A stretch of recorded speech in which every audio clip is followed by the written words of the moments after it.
जी महाराज गए, लेकिन ध्रुव जी महाराज तो गए, लेकिन इधर सोचा नारद जी ने कि इनसे अच्छा कोई चेला नहीं मिलेगा, तो नारद जी पहुंच गए। नारद जी ने कहा, नारद जी बोलने लगे, बालक ध्रुव कहाँ जा रहे हो? कहा कि मैं जा रहा हूँ तपस्या करने के लिए। कहा कि तपस्या करने जा रहे हो, अभी तुम्हारी उम्र कितनी सी है? केवल तुम 5 वर्ष के हो, हा? और इतनी कम उम्र में तुम तपस्या के लिए जा रहे हो। और मालूम है तुम जैसे कई योगी तपस्वी वहां पर हैं जो हजारों हजारों वर्ष से तपस्या कर रहे हैं, लेकिन आज तक भगवान का दर्शन तक नहीं हुआ। और मालूम है वहां हिंसक जीव जंतु रहेंगे, वो तुम्हें खा लेंगे, और वहां तुम खाओगे क्या, भोजन क्या करोगे? अब जब ये सब सुना तब ध्रुव जी महाराज कहने लगे, गुणाधिक्याम प्रत्यया गुणते नम्मे महा।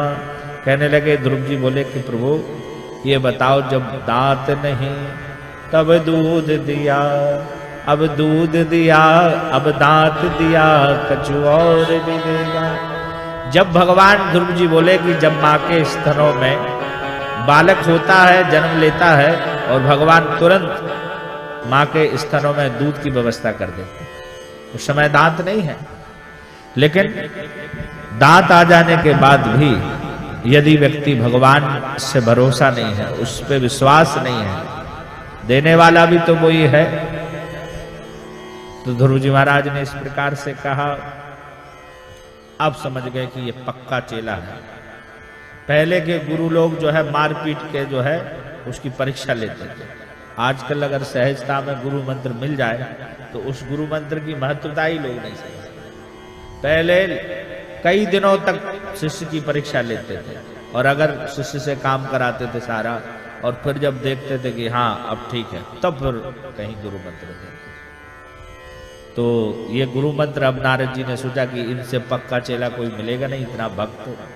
और ध्रुव जी महाराज ने तुरंत ध्रुव जी महाराज को मंत्र दे दिया, ओम नमो भगवते वासुदेवाय।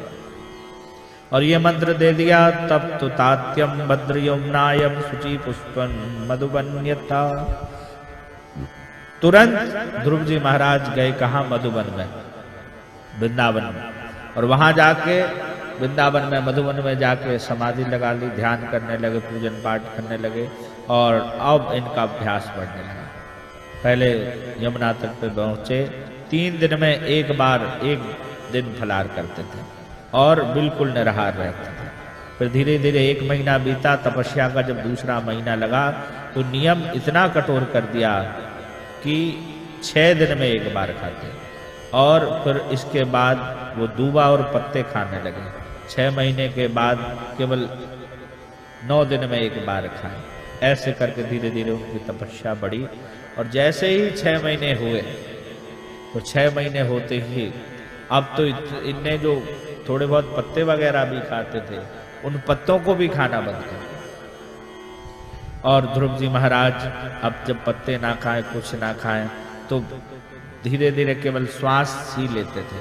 लेकिन अब ध्रुव जी महाराज ने तपस्या को और बढ़ाया, और वो जो श्वास लेते थे वो श्वास भी रोके। और जब श्वास रोकी, प्राणायाम चढ़ाया, तो इधर सारे देवता जो है उनकी प्राण वायु अवरुद्ध हो गई।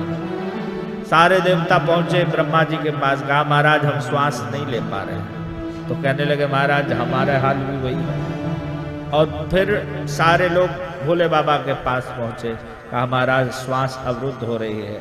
कहा हमारा भी वही हाल है। ऐसे करते करते जब नारायण के यहाँ पहुंचे तो कहा हमारे यहाँ भी वही हाल है। और कहा कि इस समय हमारा परम लाडला भक्त ध्रुव तपस्या कर रहा है वन में, और जब वो तपस्या कर रहा है उसने प्राण वायु रोक के रखी है, और उसके कारण ही ये सब हो रहा है। फिर क्या था, तुरंत भगवान परिकर के साथ सारे देवता वहां पहुंचे। लेकिन ध्रुव जी महाराज से कह रहे बालक ध्रुव नेत्र खोलो, लेकिन भगवान आज नेत्र नहीं खोल रहे। भगवान के सामने हैं लेकिन वो नेत्र नहीं खोल रहे, आंखें नहीं खोल रहे। और मालूम है जब ये सब हुआ तब ध्रुव जी महाराज का जो अंदर है, जो बाहर उनको था, जैसे आज आप लोग यूट्यूब फेसबुक के माध्यम से लाइव टेलीकास्ट देख रहे हैं, कथा भोपाल में महाकाल मंदिर सूर्यानगर वैशाली में चल रही है, और दूरांचल पूरे भारत में क्या, अभी तो यूट्यूब तो पूरे विश्व में है, तो पूरी जगह आप यूट्यूब के माध्यम से दर्शन धर्मपथ चैनल के माध्यम से कर रहे हैं। ऐसे ही भगवान का जो छाया चित्र था लाइव टेलीकास्ट, वो हृदय के अंदर ही ध्रुव जी को नजर आ रहा था। भगवान ने सोचा कि मैं आ गया लेकिन इसने आंखें नहीं खोली। तब भगवान ने देखा, सारी माया समझ गए, और भगवान ने वो चित्रण जो हो रहा था उस चित्रण को अलोप कर दिया। और जब चित्रण को अलोप किया, हटाया चित्र, तब ध्रुव जी महाराज ऐसे तड़पाए जैसे मछली तड़पाती, तड़पने लगे, और तड़प से आंख खुली, सामने देखा कि वही चित्र सामने नजर आ रहा। अब ध्रुव जी महाराज भगवान को देखें और भगवान ध्रुव को देखें। ना तो भगवान कुछ कह रहे हैं और ना ध्रुव जी कुछ कह रहे हैं, क्योंकि कुछ आता तो है नहीं, केवल एक ही मंत्र आता है, आगे क्या करें ये विचार कर रहे हैं।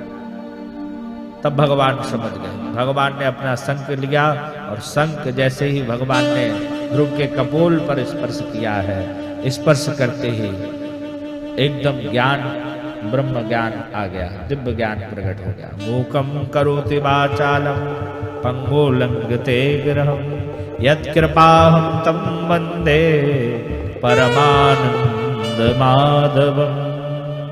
भगवान की कृपा हो जाए तो लंगड़ा भी चलने लगता है, भगवान की कृपा हो जाए तो अंधा को भी आंख नजर आ जाए, आंख दिखने लगता है, बहरा भी सुनने लगता है। भगवान की दिव्य कृपा भई है ध्रुव जी महाराज पर, और ध्रुव जी महाराज बड़े प्रसन्न हो गए, और प्रसन्न होकर भगवान की जय जयकार करने लगे हैं। बोले भक्त वत्सल भगवान की जय। और बढ़िया दिव्य भगवान की स्तुति करी है, और क्या कहे, योन्ता प्रविश्रमम वाचमिवं पुरुषोत्तम संजीवतखिल शक्तिधरा सुधाम्ना। क्या कहा, योन्ता प्रविश, प्रभु आपके दर्शन करके मैं बलिहार जाऊं प्रभु, आपके बाद देखने के बाद, आपके दर्शन करने के बाद मेरी ये जो वाणी है, आपने ही तो सब कुछ दिया प्रभु, ये सब आपकी कृपा है। और बड़े बड़े योगी लोग आपको ही ध्याते हैं, आपका ही ये जो माया जाल है इससे हम बचे रहें। और प्रभु अब हमें और कुछ नहीं चाहिए, आपकी ही कृपा सदैव हम पर बनी रहे। ध्रुव जी महाराज ने इस प्रकार कहा, और फिर इसके बाद जब ध्रुव जी महाराज ने जब ये सब देखा, और देखने के बाद भगवान ने कहा, भैया तुम राज सत्ता के लिए आए हो, तुमने जो तपस्या करी है वो इसलिए करी कि राज सत्ता हमें मिले, उस सत्ता तुम्हें जरूर मिलेगी। भगवान कहने लगे, प्रभु आप जिसके पास आपके दर्शन हो गए, आपसे बड़ी कौन सी सत्ता होगी, आपसे बड़ा राजपद क्या होगा। अरे प्रभु ऐसे कई राजपद बलिहारी जाए आप पर, आपसे बड़ा कोई राजपद नहीं।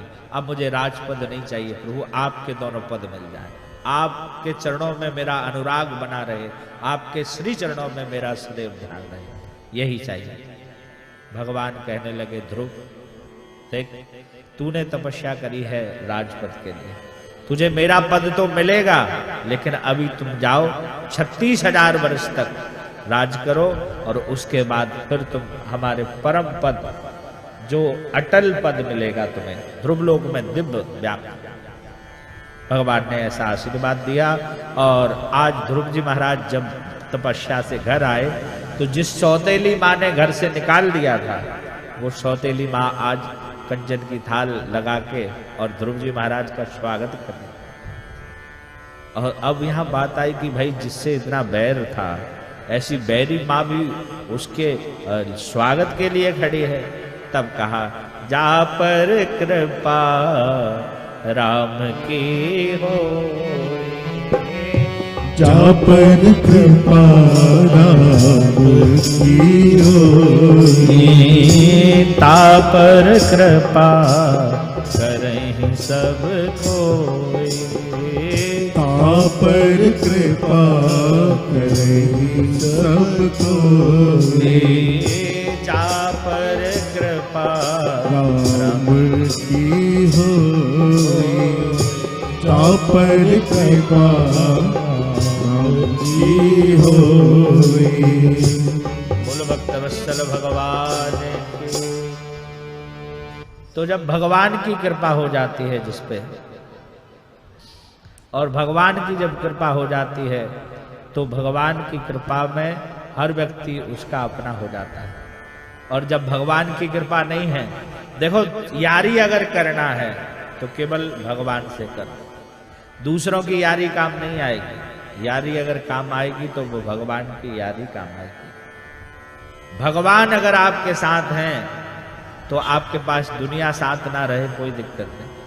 पांडवों के साथ क्या हुआ था, अर्जुन जब गए और उधर दुर्योधन भी गया था, दुर्योधन गया दूसरी तरफ बैठ गया।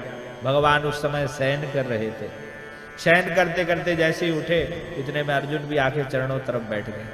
अर्जुन को देखा, कहा भाई अर्जुन बताओ। दुर्योधन बोला महाराज हम भी इतनी देर से इंतजार कर रहे हैं। तो भगवान बोले बताओ दुर्योधन क्या है। कहा कि देखो हमारा निर्णय है, भगवान बोले कि हम जो है इस महाभारत में शस्त्र नहीं उठाएंगे। अब तुम बताओ, एक तरफ हम हैं और एक तरफ हमारी नारायणी सेना है, तुम्हें क्या चाहिए। दुर्योधन बोला भगवान जब आप शस्त्र ही नहीं उठाओगे तो आपका हम करेंगे भी क्या, हमें तो आपकी केवल नारायणी सेना दे दो। तो नारायणी सेना तो दुर्योधन को दी और भगवान से अर्जुन ने कहा प्रभु अगर आप हैं तो ऐसी कई नारायणी सेना परास्त हो जाएंगे, हमें केवल आप ही चाहिए। कहने का भाव यह है कि केवल हमारे पक्ष में कोई रहे तो वो भगवान हमारे पक्ष में रहे। विपक्ष में संसार होगा तब भी वो पक्ष में आ जाएगा, क्योंकि जा पर कृपा राम की होई ता पर कृपा करे सब कोई।